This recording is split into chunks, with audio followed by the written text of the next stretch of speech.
रायगड, महाराष्ट्रासह देश विदेशातील ताज्या बातम्या पाहण्यासाठी मॅक्स इंडिया लाईव्ह चॅनलला सबस्क्राईब करा आणि बेल आयकॉन दाबायला विसरू नका.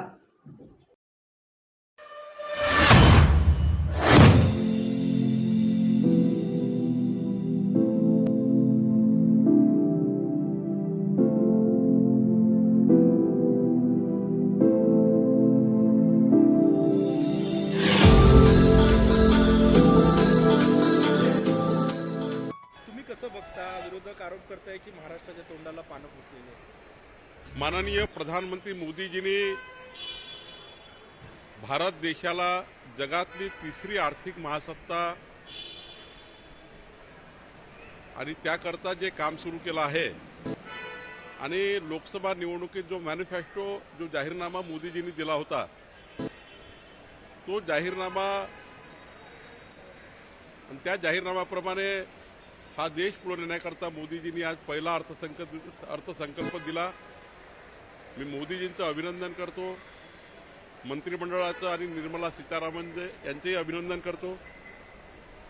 या देशाच्या आमच्या बहिणींना, शेतकरी शेतमजुरांना, प्रधानमंत्री आवास योजनेमधल्या 3 कोटी घरांना, प्रधानमंत्री सूर्यघर योजनेला, अशा विदर्भ, मराठवाडा, उत्तर महाराष्ट्राला आणि मुंबई सहित महाराष्ट्राला मेट्रोपासून तर त्या ठिकाणी रस्त्यापर्यंत, ग्रामीण रस्त्यापासून तर या महाराष्ट्राच्या विकासाचा एक मोठा संकल्प, अर्थसंकल्प मोदीजींनी दिला आहे.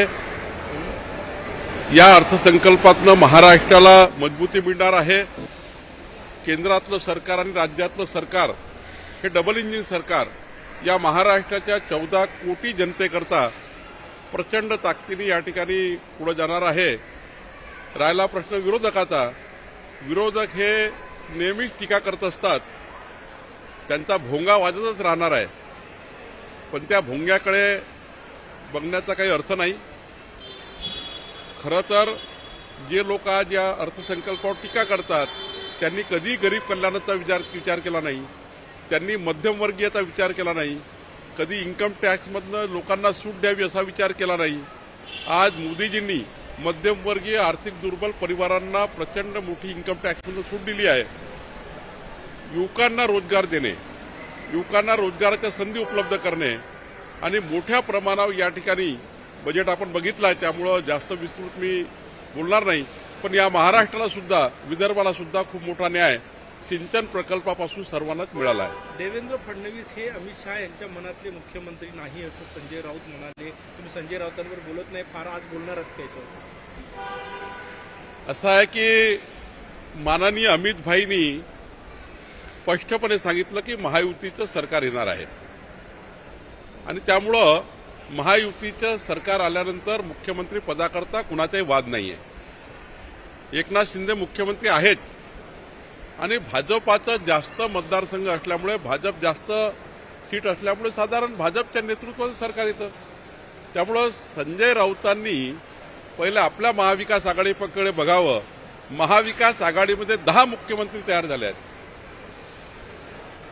काँग्रेसमध्ये 3, राष्ट्रवादीमध्ये 3, उबाटामध्ये 3 असे मुख्यमंत्री तयार झाले आहेत. आमच्याकडे मुख्यमंत्री पदाची कुठलीही शर्यत ना भाजपमध्ये आहे. आमचे नेते, एकमेव नेते देवेंद्रजी राज्याचे नेते आहेत. एकनाथ शिंदे मुख्यमंत्री आहेत, अजितदादा उपमुख्यमंत्री आहे. आमच्याकडे कुठलेही कॉम्पिटिशन मुख्यमंत्री पदाकरता नाही आणि त्यामुळं या ठिकाणी त्यांनी आपल्या महाविकास आघाडीच्या अंतर्गत भांडणाकडे लक्ष द्यावं. ते म्हटले की 7 चेहरे आहेत जे मुख्यमंत्री पदाचे चेहरे आहेत तुमच्या पक्षामध्ये. आमच्या भाजपमध्ये कुठलीही कॉम्पिटिशन कधीच नव्हती, नाही. देवेंद्रजी एकमेव नेते आहे.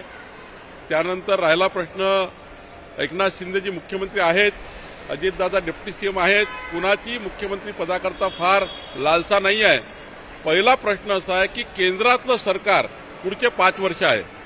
राज्यातलं आणि केंद्रातलं डबल इंजिन सरकार महाराष्ट्राचा विकास करणार आहे.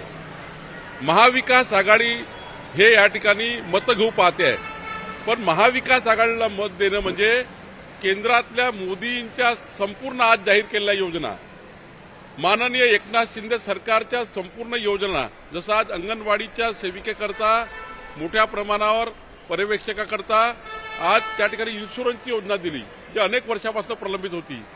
या महाराष्ट्र सरकारने बजेटमध्ये ज्या योजना केल्या त्या हे सरकार बंद पाडेल. महाविकास आघाडीच्या जसं उद्धव ठाकरेंनी 2.5 वर्ष योजना बंद पाडल्या तसं पुन्हा बंद पाडेल. त्यामुळे महाविकास आघाडीला महाराष्ट्रामध्ये या ठिकाणी जनता मत देणार नाही, महायुतीलाच मत देईल आणि डबल इंजिन सरकार महाराष्ट्राचं भलं करेल. त्यामुळे त्यांना त्यांचं स्वप्न बघू द्या, आपण विकास करू. हो, अमोल मेटकरींनी आज एक ट्विट केलं आहे की अकोल्याचे पालकमंत्री राधाकृष्ण विखे पाटील आहे. 6 महिन्यापासून ते अकोल्यात भरकटलेले नाही आणि मागच्या 2 दिवसापासून शेतकऱ्यांच्या प्रश्नासंदर्भात त्यांना वारंवार फोन केला जातो, पण ते उचलत नाही, त्यांचे OSD फोन उचलत नाही. अशा विषयाचं आपण माझे अमोल मुटकरला त्या ठिकाणी हे राहील, त्यांना सांगणं राहील की अशा विषयाचं ट्विट न करता एकदा अजितदादाशी माझ्याशी बोलले असते किंवा देवेंद्रजीशी बोलले असते तर समन्वय झाला असता. एखाद्या वेळी कुठल्या कारणाने राहून गेलं असेल, पण हे बोलता येऊ शकतं, ट्विट करण्याची गरज नव्हती.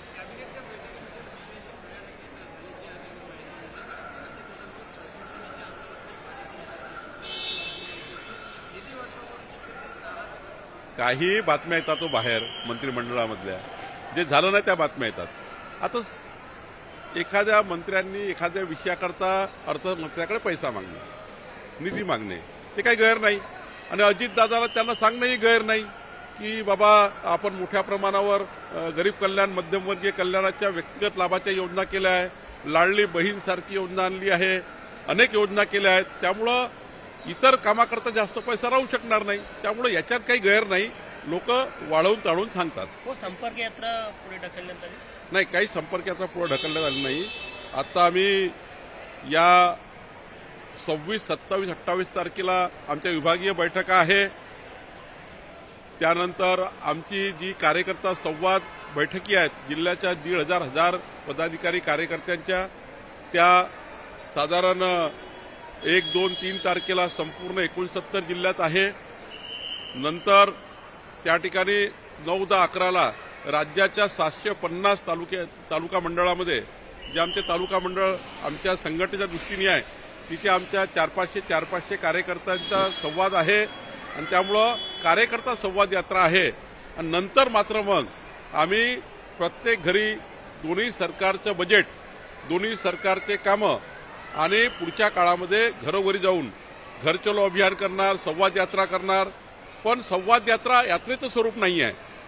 पहिल्या टप्प्यात कार्यकर्ता संवाद, जे आम्ही 750 तालुका मंडळापर्यंत 500 पदाधिकाऱ्याच्या कार्यकर्त्याच्या बैठकीमध्ये, जिल्ह्याच्या बैठकीमध्ये, आणि नंतर मात्र घरोघरी जाणार आहोत. संघ आणि भाजपच्या पदाधिकाऱ्यांची बैठक झाली, काय समन्वय बैठक होती, काय विषय होता?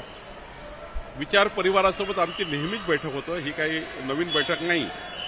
शेवटी लोकसभेच्या निवडणुकीचं त्या ठिकाणी विश्लेषण, येणाऱ्या बजेटमधल्या आणि सरकारच्या बजेटमध्ये आदिवासी भागातल्या जनतेला कसा फायदा होईल, शेड्यूल्ड कास्ट जनतेला कसा फायदा होईल.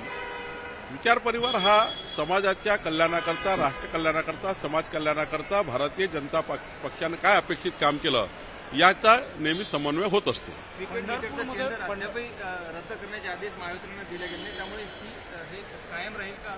मी वारंवार सांगतो, देवेंद्रजींनी स्पष्ट केलं आहे, कोणत्याही RCIवर हे रेसिडेन्शियल कनेक्शनला स्मार्ट मीटर नाही, इंडस्ट्रीला ते स्मार्ट मीटर आहे. त्या ठिकाणी मोठ्या प्रमाणावर त्या ठिकाणी कॉमर्शियल जे हे आहे त्यांना स्मार्ट मीटर आहे. त्यामुळं विरोधक आता काही नरेटिव्ह सेट करतात, विरोधक लोकांना कन्फ्यूज करतात. त्यांनी लोकसभेत जसं कन्फ्यूज केलं, आता ते विरोध मीटरचं सांगतात, आता काही सांगतात. पण जेवढं खोटं बोलायचं त्यांनी लोकसभेत खोटं बोलले. खटाखट 8,500 देऊ खोटं बोलले महिलांना, बहिणींना, आणि आता तर ते गायब झाले. या महाविकास आघाडीच्या 31 खासदारांना जे मतं घेतले खासदारांनी, त्यांनी आपापल्या मतदारसंघात 8,500 खटाखट गेले, पडून गेले महाविकास आघाडीचे खासदार. आणि त्यामुळं आता आमच्या मुख्यमंत्री एकनाथ शिंदेनी चांगली योजना आणली आमच्या बहिणीकरता. आज मोदीजींनी चांगल्या योजना दिल्या आमच्या बहिणीकरता. हा महाराष्ट्र आणि देश समृद्ध होईल. कोल्हापूरमध्ये एक मराठा समाजाची बैठक झाली, त्यात महायुतीचे काही मंत्री देखील होते. त्यात असं ठरवण्यात आलेलं आहे की विधानसभा निवडणुकीत महायुतीच्या उमेदवारांना निवडून द्यायचं? असं आहे की मराठा समाजाचं सामाजिक आंदोलन आहे आणि सामाजिक आंदोलनामध्ये सर्वच लोकांना जाण्याची मुभा आहे. त्यामुळे आम्ही कुठल्याही आपल्या नेत्यांना थांबवत नाही. ओबीसी समाजाचा आरक्षणाचा प्रश्न आहे, तिथे आमचे ओबीसी लोक जातात.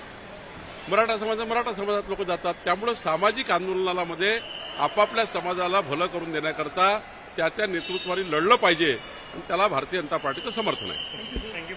पुण्याचा कार्यक्रम जोरदार झाला म्हणजे